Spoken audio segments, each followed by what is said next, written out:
कहानियों की क्यारी में प्रस्तुत है कहानी पाप का फल भोगना ही पड़ता है। मनुष्य को ऐसी शंका नहीं करनी चाहिए कि मेरा पाप तो कम था पर दंड अधिक भोगना पड़ा, या मैंने पाप तो किया नहीं पर मुझे दंड मिल गया। कारण कि यह सर्वज्ञ भगवान का विधान है कि पाप से अधिक दंड कोई नहीं भोगता, और जो दंड मिलता है वह किसी न किसी पाप का ही फल होता है। ऐसी ही एक घटना है कि किसी गांव में एक सज्जन रहते थे। उनके घर के सामने एक सुनार का घर था। सुनार के पास सोना आता रहता था और वह गढ़ कर देता रहता था। ऐसे वह पैसा कमाता था। एक दिन उसके पास अधिक सोना जमा हो गया। रात्रि में पहरा लगाने वाले सिपाही को इस बात का पता लग गया।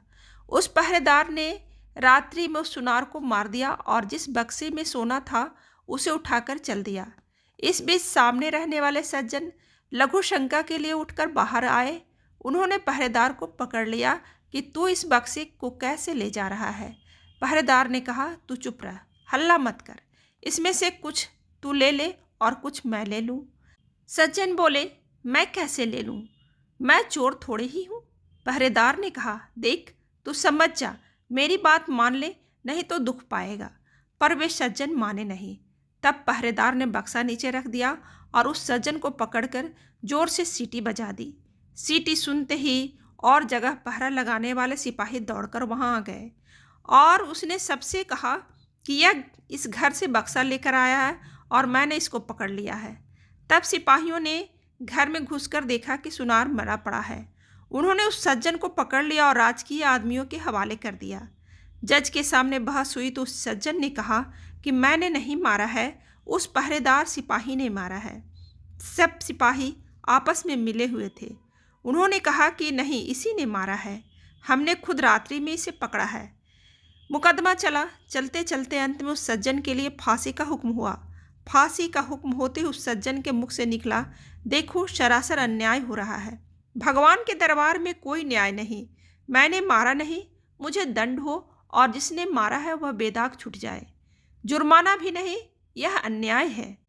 जज पर उसके वचनों का असर पड़ा कि वास्तव में वह सच बोल रहा है, इसकी किसी तरह से जांच होनी चाहिए। ऐसा विचार करके उस जज ने एक षड्यंत्र रचा।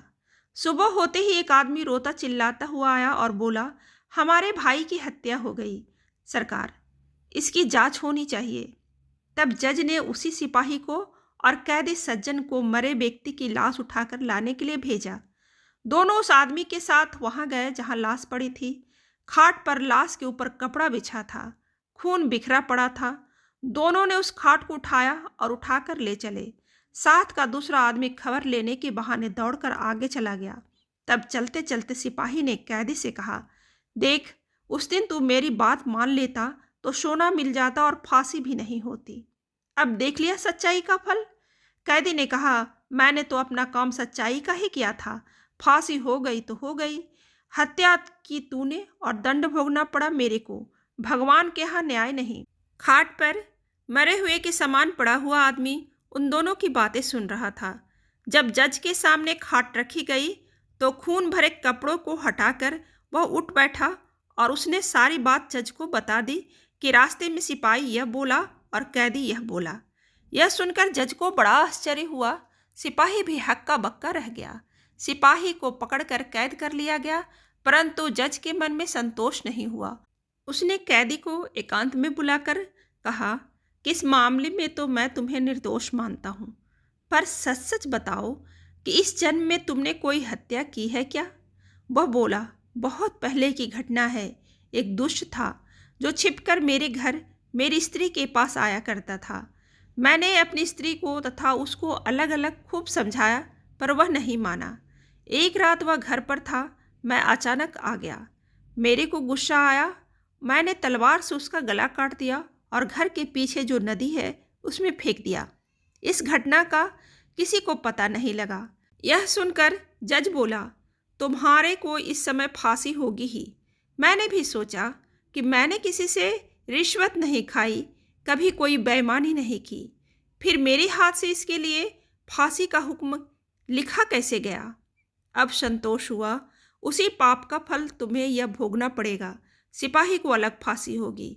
उस सज्जन ने चोर सिपाही को पकड़कर अपने कर्तव्य का पालन किया था, फिर उसको जो दंड दिया है वह उसकी कर्तव्य पालन का फल नहीं है। प्रत्युत्तर उसने बहुत पहले जो हत्या की थी उस हत्या का फल है। कारण कि मनुष्य को अपने रक्षा करने का अधिकार है, मारने का अधिकार नहीं।